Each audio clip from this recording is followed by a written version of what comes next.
नमस्कार, मैं प्रिया गुप्ता। आप देख रहे हैं नेशन नाउ समाचार। आइए रुक करते हैं यूपी की 10 बड़ी खबरों की ओर।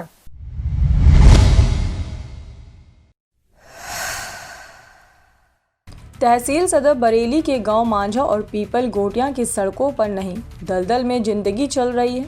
यहां के प्राथमिक विद्यालय के गेट तक कीचड़ भरा है। बच्चे रोज इसी दलदल से होकर स्कूल जाते हैं। हर दिन कोई न कोई गिरकर घायल हो रहा है, लेकिन कोई सुनने वाला नहीं। ग्रामवासियों ने बताया कि सड़क के दोनों ओर नालियां नहीं हैं, जिससे बारिश और घरों का पानी गलियों में भरकर स्थायी दलदल बन चुका है। हालत ये है कि कई घर और मंदिरों तक में गंदा पानी घुस गया है। प्रशासन की आंखें अब भी बंद है। हमीरपुर जिले का आमजद अल्लाह एक ऐसा नाम जो अपराध की दुनिया में किसी पहचान का मोहताज नहीं। हत्या, लूट, डकैती, रंगदारी और सरकारी काम में बाधा जैसी धाराओं में करीब 50 मुकदमे इस व्यक्ति पर दर्ज हैं। और अब इस अपराधी की इंसास राइफल के साथ एक तस्वीर सोशल मीडिया पर वायरल हो रही है। इस फोटो में आमजद किसी सिपाही या कमांडो की तरह इंसास राइफल थामे खड़ा है और सवाल ये उठता है कि आखिर ये सरकारी हथियार इसके पास आया कैसे? क्या ये राइफल पुलिस की मिली भगत से मिली या किसी सुरक्षा कर्मी से छीन कर ली गई? सूत्र बताते हैं कि सपा सरकार के दौरान आजमत का सरूख इतना था कि उसने एसडीएम की गाड़ी को आग के हवाले कर दिया था, फिर भी बच निकला। अब सोशल मीडिया पर फोटो डालकर हमीरपुर पुलिस और प्रशासन की खुली चुनौती दी जा रही है।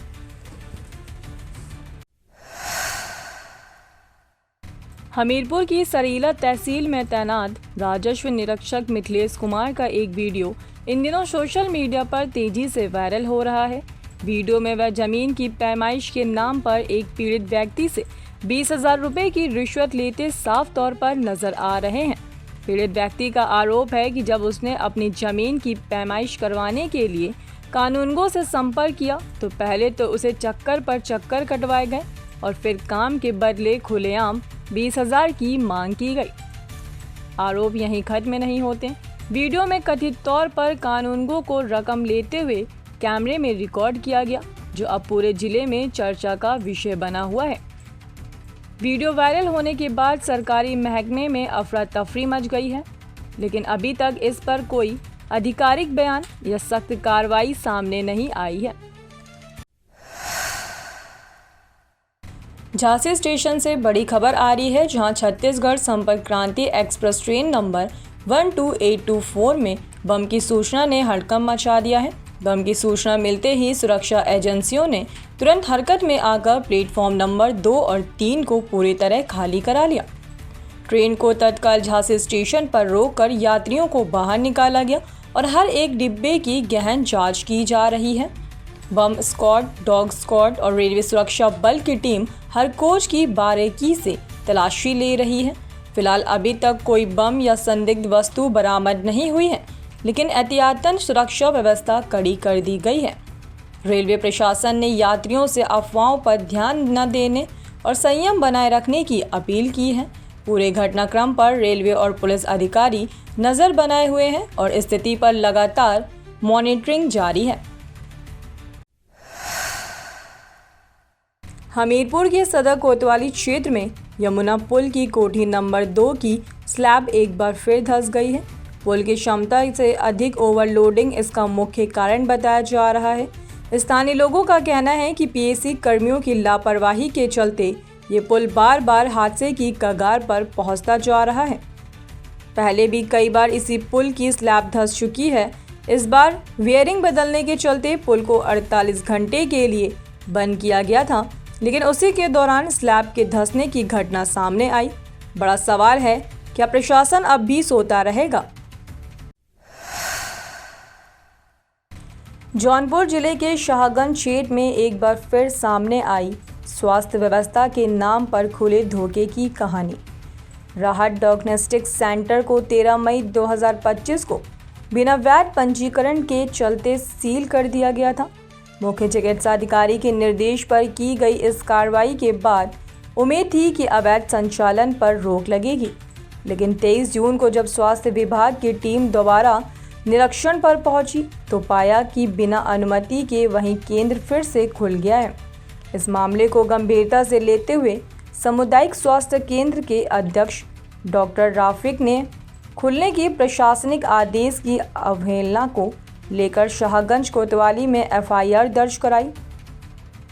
स्वास्थ्य विभाग ने इस मामले में राहत डायग्नोस्टिक सेंटर और एल्फी क्लिनिक डायग्नोस्टिक सेंटर के संचालकों के खिलाफ कानूनी धाराओं में मुकदमा दर्ज कराया है। पुलिस ने केस दर्ज कर जांच शुरू कर दी है। मुरादाबाद के सिविल लाइंस थाना क्षेत्र में एक सनसनीखेज एफआईआर दर्ज की गई है, जिसमें शहर के जाने माने शराब कारोबारी हरभजन सिंह चड्ढा का पूरा परिवार आरोपों के घेरों में है।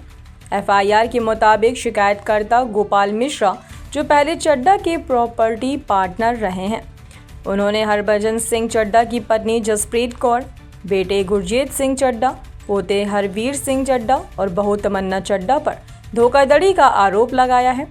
गोपाल मिश्रा का कहना है कि प्रॉपर्टी डील में भारी निवेश और आपसी समझौते के बावजूद उन्हें न तो उनका हिस्सा मिला और न ही उचित मुआवजा, बल्कि साजिश के तहत उन्हें किनारे कर दिया गया।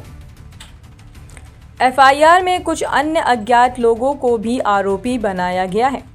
बताया गया है कि गोपाल मिश्रा पहले कटघर के ताड़ीखाना क्षेत्र में रहते थे और अब बुध बाजार के पास कृष्णा कॉलोनी में रहते हैं। उन्होंने सिविल लाइंस थाने में ये मामला दर्ज कराया है, जिसमें गंभीर धाराओं में जांच शुरू कर दी गई है। पूरनपुर की सरजमी पर नेकी की दीवार संस्था ने जब एक पेड़ समाज के नाम अभियान की शुरुआत की तो इस नेक पहल में जिले के सबसे बड़े अफसर भी शरीक हुए। जिलाधिकारी, एसपी, एसडीएम, तहसीलदार, सीओ, पालिका अध्यक्ष और सीएमओ ने अपनी उपस्थिति से कार्यक्रम की गरिमा प्रदान की। आम, अमरूद और आंवले जैसे फलदार वृक्षों को खुद अपने हाथों से लगाकर अफसरों ने एक मजबूत पर्यावरणीय संदेश दिया। कार्यक्रम का आयोजन गुरमेल सिंह के नेतृत्व में किया गया और मौके पर जिलाधिकारी को स्मृति चिन्ह देकर सम्मानित भी किया गया। जिलाधिकारी ने जहां आयोजन की सराहना की, वहीं छात्रों के प्रयासों की विशेष तारीफ करते हुए उन्हें भविष्य में पर्यावरण रक्षा में आगे रहने की प्रेरणा दी। कार्यक्रम में एक और खास आकर्षण रहा नीराजना शर्मा द्वारा बनाई गई सुंदर हस्तशिल्प प्रदर्शनी, जिसने कार्यक्रम को रचनात्मक सौंदर्य से भर दिया। जौनपुर के केराकत में पुलिस और लुटेरे के बीच हुई मुठभेड़ में एक बड़ा खुलासा हुआ है। पूरनपुर नहर पुलिया के पास बाइक सवार लुटेरे पुलिस को देखते ही फायरिंग करने लगे। पुलिस ने घेराबंदी कर जवाबी फायरिंग की, जिसमें एक बदमाश चंद्रदीप पटेल घायल हो गया। उसका साथी संजय सेठ को मौके से गिरफ्तार किया गया। पुलिस ने दोनों के पास से तमंचा, कारतूस, बाइक, मोबाइल और 4400 ग्राम सोना बरामद किया है। जांच में पता चला है कि ये दोनों हाल ही की चैन स्नैचिंग घटनाओं में शामिल थे। पुलिस ने अब मामले की जांच शुरू कर दी है।